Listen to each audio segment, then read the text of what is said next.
centro, né? Depois de 2 anos e pouco, né? Estávamos fechados pela pandemia. Então, vamos pedir para o mentor da casa, Enrique Barçanufo, para que ele faça a devida limpeza de qualquer energia negativa que se encontra, juntamente com a sua equipe amiga que sempre nos assiste. E assim, em nome de Deus e Cristo da Caridade, estamos iniciando as atividades deste sábado. Pedimos a purificação da água e esta noite nossa irmã Milone de Torres vai dar a explanação. Assim seja. Boa noite a todos.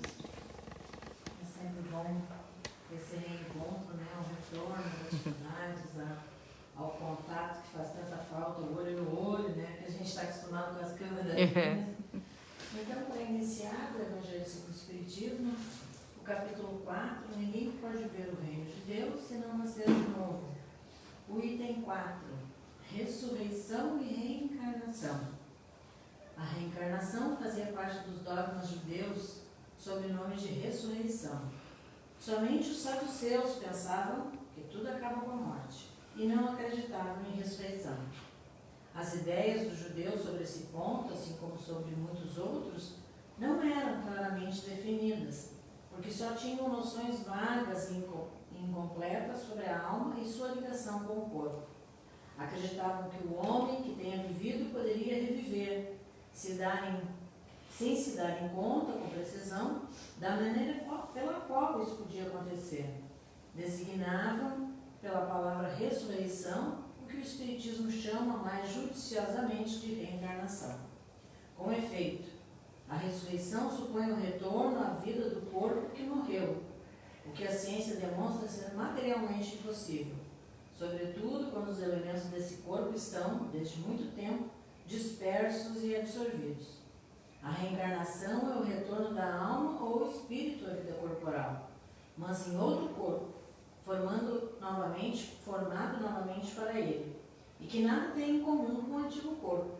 A palavra ressurreição podia sim se aplicar a Lázaro, mas não a Elias nem aos outros profetas. Se, portanto, segundo sua crença, João Batista era Elias, o corpo de João não podia ser o de Elias, já que João fora visto em criança e seu pai e sua mãe eram conhecidos. João podia ser, pois, Elias reencarnado, mas não ressuscitado. É a lógica da doutrina, né? Então, na noite de hoje eu fui brindada, né? Já fiz lá na minha casa, Boa Nova. Eu disse, vou aproveitar que está quentinho e vamos reforçar. É do livro Convivência, do Chico Xavier, pelo Espírito Emmanuel, a lição Humanização. E eu começo com algumas passagens bíblicas para a gente se situar. Essas palavras se tornaram populares, mas elas são incompletas. A carne é fraca. Quem de nós já não ouviu esse termo, né? A carne é fraca.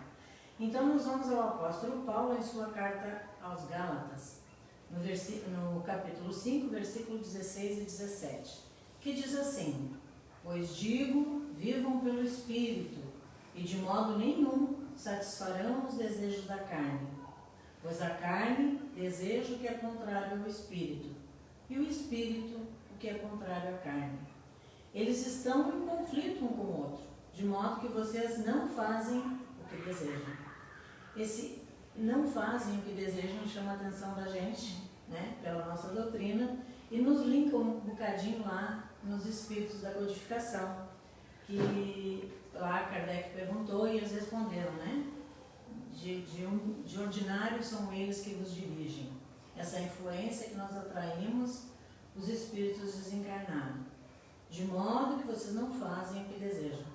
Ao estudarmos a doutrina espírita, nós temos a clareza de que somos espíritos imortais e que nós dominamos esse corpo, e não o contrário, como a gente pensava e ainda pensa em outras religiões, né? Achávamos que era um corpo, o corpo que decide. Não, nós da doutrina espírita temos esse conhecimento que é o espírito que somos que domina essa carne. A carne sem o espírito nada é. Então quem comanda tudo somos nós. E Paulo diz, eles estão em conflito, lógico, porque o espírito domina a carne, mas quando aqui encarnados nós sabemos que a influência é recíproca, né? De lá para cá, daqui para lá. O corpo recebe, mas ele também passa o espírito as coisas externas. No livro Caminho, Verdade e Vida, no capítulo 13, Emmanuel nos traz a lição que é a carne. E Paulo, lá em Gálatas de novo, no capítulo 5, versículo 25. E Paulo nos diz: se vivemos em espírito, andemos também em espírito. E nessa lição diz Emmanuel, eu achei essa frase muito elucidativa para essa coisa da carne, né? Da carne fraca. Emmanuel diz: o próprio mestre figurou que o espírito, como elemento divino, é forte, mas que a carne, como expressão humana, é fraca. É uma explicação assim perfeita, né? Profunda, e nos diz o que quer dizer, né? O espírito é forte, a carne é fraca. Jesus então diz: como elemento divino, o espírito é forte, mas a carne, como expressão humana, encarnada, é fraca. Em Mateus, lá no capítulo 26, versículo 41, nos lembra: vigiai e orai, para que não entreis em tentação. Na verdade, o espírito está pronto, mas a carne é fraca. Então agora já fica mais fácil, né? O espírito é forte, enquanto divino, criado por Deus, é forte. Mas a carne humanizada no corpo físico ainda é fraca. O que podemos entender que o espírito está pronto, a carne é fraca? A expressão humana que falou Jesus. Muitas vezes o espírito pode ser até relativamente evoluído, mas aqui encarnado está sujeito às tentações, aos vícios, a dar uma deslizada na sua reencarnação. Não vai perder aquilo que já aprendeu, aquilo que já conquistou, mas ele pode se comprometer, pode retardar a sua evolução também. Então, quanto mais o ser vai se espiritualizando, mais ele vai se tornando leve, desapegado das coisas materiais e daqui da matéria. Jesus, nos relata Mateus, havia se afastado para orar e pediu aos apóstolos: fiquem comigo e vigiem. Ao voltar, os apóstolos estavam dormindo e Jesus diz a Pedro: vocês não puderam vigiar nem sequer uma hora comigo? Esse chamado então de Jesus de estar vigilante é esse convite diário que nós temos que ter em mente, né? E que muitas vezes a gente também tropeça, levanta, cai e vai indo assim. Para iniciar então no livro Convivência, chamado Humanização, o tema, eu gostaria de lembrar de um fato que aconteceu com Raul Teixeira. Ele conta em uma de suas exposições que aconteceu e é muito pertinente com o tema, muito apropriado para o tema humanização. Eu achei uma reflexão bastante interessante. E o Raul Teixeira estava lá fazendo sua palestra e disse: nós erramos porque somos humanos, né? E quem de nós não concorda? Nós erramos porque somos humanos. E o Camilo, mentor de Raul Teixeira, deu-lhe uma carraspana, como a gente diz. Chamou lá, né, no cantinho e disse para ele: volta lá e refaz o que tu disse que está errado. Foi severo. E o Raul disse: mas meu irmão, vai lá e refaz. E ele foi. Nós erramos porque somos humanos, a carne é fraca. E o Camilo disse: prestem bastante atenção, como é importante. Nós ainda somos humanos porque erramos. Nós erramos porque somos humanos? Não. Nós ainda somos humanos porque erramos. O que isso quer dizer? Se nós não errássemos tanto, nós já não seríamos mais só humanos, não precisaríamos mais encarnar aqui. Então nós ainda somos humanos porque nós erramos. É bastante diferente a visão, né? Se não errássemos mais, já estaríamos em outros planos, ou pelo menos aqui, ainda encarnados na Terra, numa situação de espírito elevado, tal um Chico Xavier, né? Uma irmã Dulce, um Divaldo, tantos outros que tem aí esses nossos exemplos aqui que nós temos. E até quando então seremos humanos? Até quando ainda erraremos? E um dia não seremos mais humanos? Nós não teremos mais esse corpo físico, pois já teremos alcançado a plenitude da nossa caminhada. E quando estaremos desumanizados? Quando eu estava fazendo essa exposição, eu lembrei de uma situação e eu disse, puxa, mas essa palavra se encaixa tão bem, né?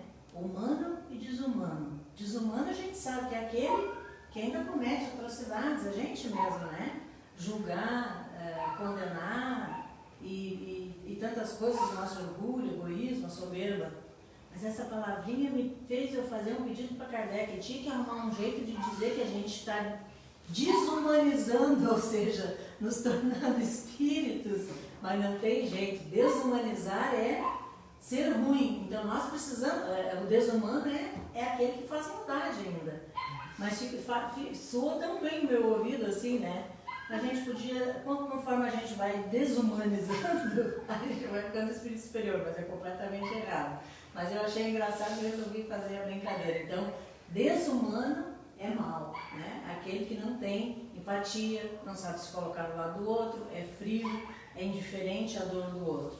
Então, quanto mais elevados, menos humanos seremos, porque nós já estaremos nos desmaterializando.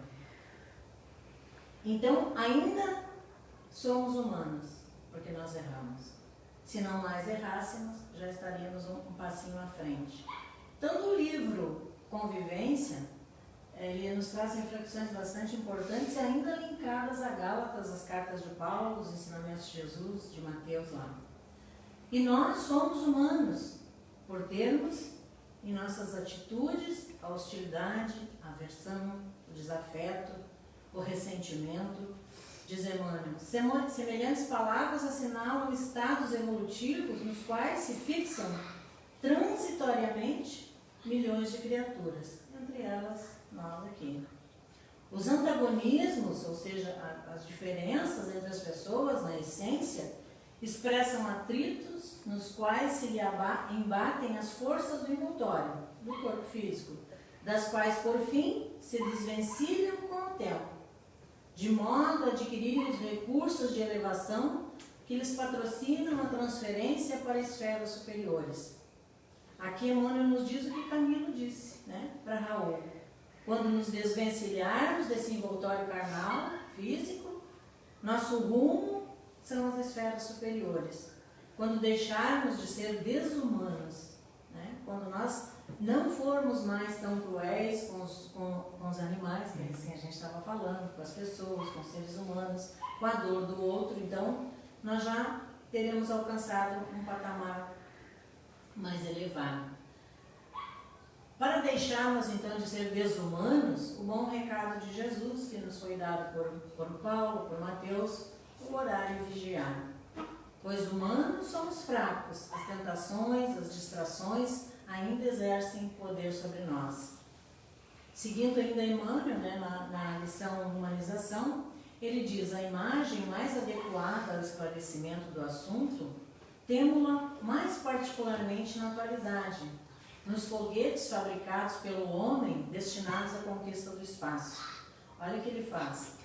À medida que alcançam as alturas, os engenhos dessa espécie se desfazem das cápsulas diversas, conquistando leveza e libertação para transitarem sem maiores empecilhos a distância do centro de gravitação que os atrai, a Terra, né? Então, conforme vão subindo as naves, vão se despojando, né, daquelas partes que vão ficando no orbe. Olha que analogia faz Emmanuel, então. Os foguetes vão subindo e se despindo das roupas materiais, e nós, das carnais, que ainda são matéria, a gente sabe. Para subir as esferas espaciais, e nós, as esferas superiores. Em nosso corpo espiritual, mais leve e longe desse centro gravitacional que é a Terra, tem sobre os nossos pesados corpos físicos ainda. Vamos nos desmaterializando. Toda elevação é vertical, ou seja, quanto mais longe da desumanidade, mais humanos seremos, quanto mais humanizados, mais espiritual e mais em espíritos, mais desmaterializados seremos. E segue Emmanuel.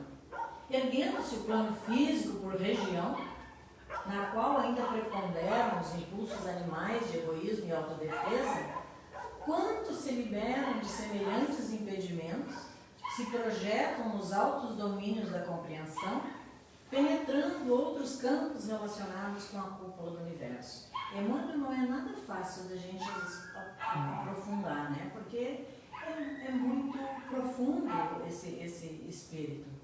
Então, o que ele quer dizer? Que nos planos físicos, aqui, quanto mais elevados seus moradores, nós, lembrando que há muitas moradas também na casa do Pai, nós vamos nos tornando mais espiritualizados. Quanto mais elevados os moradores, melhor o órgão. A gente também já estudou isso, né?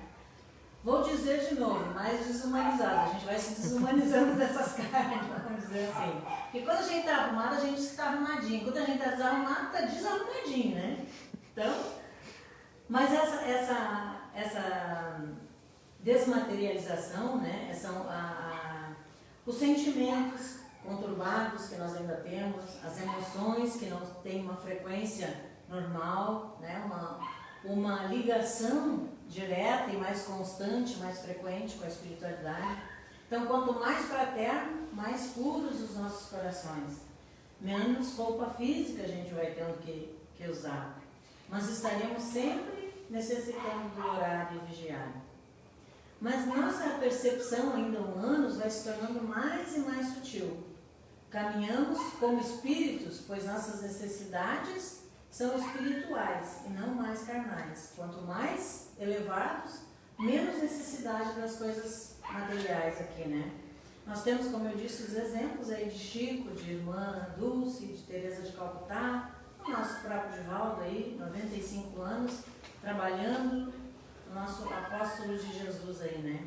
E outros tantos que ficam aí na incógnita do ar terrestre, que fazem o bem e não têm esse alcance, não têm esse conhecimento. Muitos desses espíritos, como eu citei, eles já conseguem fazer, então, como Emmanuel disse ali, essa comunicação com a cúpula do universo. O que é isso? A mediunidade. A comunicabilidade dos espíritos, encarnados e desencarnados. Essa é a conexão com a cúpula do universo. E continua Emmanuel. Eis porque, atingindo a própria humanização, a criatura deixa de conhecer adversários para encontrar unicamente irmãos em qualquer clima evolutivo. Esse alcance de nos tornarmos mais humanizados, nós o fazemos aqui, nessa caminhada reencarnatória. Estamos fazendo, né? Em todas que a gente já veio caminhando. Não veremos mais adversários, Emmanuel nos diz, e sim irmãos em outro patamar de sabedoria. Quando a gente consegue enxergar isso, é um grande passo que a gente consegue dar. Né? Quando a gente consegue calar a boca, quando alguém diz alguma coisa, e a gente diz, poxa, ele ainda não entendeu. Não vou aqui, né? Eu calo, eu silencio. E não é indiferença isso. É compreender isso que Emmanuel diz. Ele está em outro patamar. Nos grupos de estudo, às vezes surgem dúvidas, surgem coisas que uma pessoa não consegue alcançar. Por quê? Porque ainda não tem um bocadinho mais de base para entender aquilo ali que está sendo falado. Então, o que cabe a nós, como diz Emmanuel? Entender que ele está num outro patamar. Assim em casa também, né? Alguma contenda que se possa ter em casa. Que alegria será quando já conseguimos, então, nos mover, como disse Emmanuel, sem os bichinhos aqueles, né? Da hostilidade, da agressividade, da discórdia, das ações desumanas. Quando nós tivermos, então, um conflito, é preciso aquele amigo, vamos atrás dele, ou físico ou espiritual, que podemos e devemos recorrer nesse momento. Na oração nós encontramos consolo. Na casa espírita nós temos o atendimento fraterno, passe, e todo aquele grupo, né, de estudos para esclarecer os porquês da vida, como a gente diz, como diz lá muito bem o Leon Denis. Então segue Emmanuel. Esforcemos-nos assim ao máximo, para entender acima de julgar, e pouco a pouco o conceito de inimigo se nos afastará da mente, porquanto ainda mesmo os companheiros que se empenham a ferir-nos, identificaremos candidatos ao remédio e à piedade, e por eles trabalharemos a fim de que o bem nos favoreça, com a dedicação de quem se auxilia, auxiliando aos próprios irmãos. Aqui nós encontramos o quê? A bondade e a justiça divina. Todo bem que nós fizemos ao outro, ele é ao nosso próprio bem que estamos fazendo, ao nosso próprio espírito, ser humano que nós estamos fazendo. Então nós somos os beneficiados quando nós fizemos o bem. Nós estamos beneficiando aquele que está necessitando, sim, mas os mais beneficiados somos nós, que estamos doando aquele que está naquele momento carente. E afastando então esses bichinhos, né, do orgulho, do egoísmo, da soberba. Encontramos aqui então a verdadeira caridade moral, que é saber auxiliar e saber da graça que estamos recebendo nesse momento. Cada bem que a gente faz conta um pontinho na nossa caminhada evolutiva. Há inúmeros projetos de humanização. A Rose que trabalha aí também deve saber, né? Na nossa sociedade nós temos na saúde, no SUS, nas empresas, nas escolas, os projetos de inclusão são de humanização. No Centro Espírita nós temos. E há um livro que eu trouxe só no fim de curiosidade, chama Proposta Atitude de Amor, pelo médium Vanderlei de Oliveira, que eu não conhecia, com os espíritos Bezerra de Menezes e Eurípides Barçanufo, pelo espírito Cícero Pereira e Hermance da Fux, acho que se pronuncia assim, essa francesa aqui. E há palestras dele no YouTube. O título é Proposta Atitude de Amor. É um projeto que eles implementaram lá em função desse livro que foi, né, psicografado pelo Vanderlei de Oliveira, e eles implantaram então essa proposta de humanização. Nós sabemos dessa necessidade de humanização e ele é sempre atual. O caminho é de desumanizados que ainda estamos e somos para a humanização. E para ir então encerrando a nossa conversa da noite de hoje, a Nete, talvez alguns já conheçam, a Nete Guimarães, ela conta uma história sobre um bebê que havia nascido prematuro. Seus batimentos e sinais vitais eram fracos, passando dias na incubadora. Sozinha, lá, lógico, é assim que fica, seus pais a visualizavam pela janela da sala onde estava a filhinha. Era uma menina. Em poucos dias, com o caso piorando, os pais foram chamados e os médicos disseram que o caso estava no fim. E eles chegaram em casa, contaram para o filhinho, eles tinham um filhinho maior, e eles tinham que ir ao hospital se despedir. E o filho pediu, então, se ele podia ir junto. E os pais disseram, né? Se os médicos disseram que é o fim, eles voltaram ao hospital e perguntaram, né, se era permitido, que não era permitido crianças, né? Até porque o problema da imunidade, da necessidade da criança ficar em isolamento lá na incubadora. E eles pediram então para o menino junto. E aí os médicos hesitaram e elas disseram, e os pais responderam, ela vai morrer. Vai.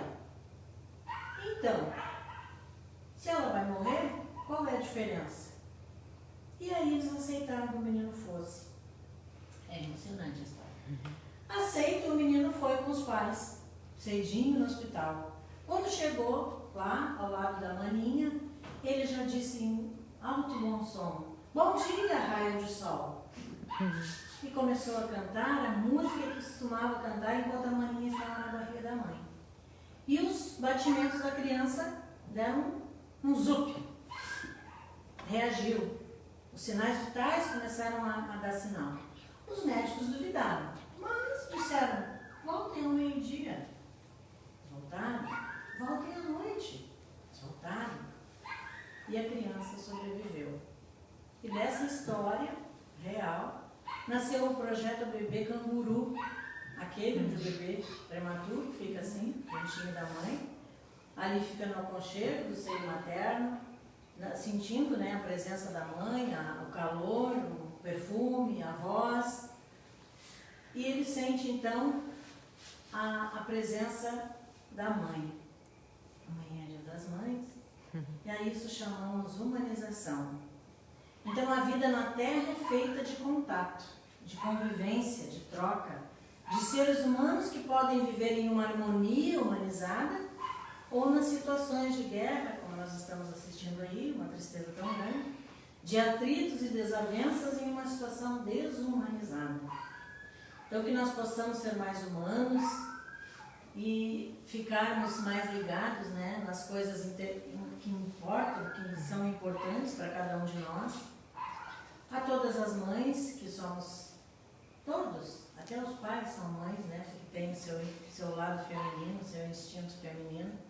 Então que nós possamos nesse momento, mesmo aqueles que não tiveram, né, a dádiva nessa encarnação da maternidade, mas nós temos sobrinhos, temos às vezes netos, enteados e vizinhos, alunos, evangelizandos. Então somos mães de muitas faces, né? Eu lembro quando eu sou professora, lembro quando quando estava nativa, e o meu filho menor dizia: ai, ela parece que gosta mais do aluninho dela do que da gente, ó. Né? Porque mãe é professora, tem gata de cabeça desse tamanho, né? Aí o filho vem: mãe, o que é isso? Mãe, ai, meu Deus, a paciência tinha que se redobrar. Então, um feliz Dia das Mães a todos nós, a todas nós, que possamos ter então um bom domingo, lembrando de Maria de Nazaré, de Deus Pai, e que somos todos seus filhos, né? E escolhemos assim Maria de Nazaré como nossa mãe, em função do nosso irmão amado, Mestre Jesus. Que não esqueçamos então de orar e vigiar. Que a paz de Jesus esteja em nossos corações e um bom domingo a todos nós. Assim seja. E nós vamos ver agora o nosso passo do corrente, então que nossos irmãos se concentrem e enviem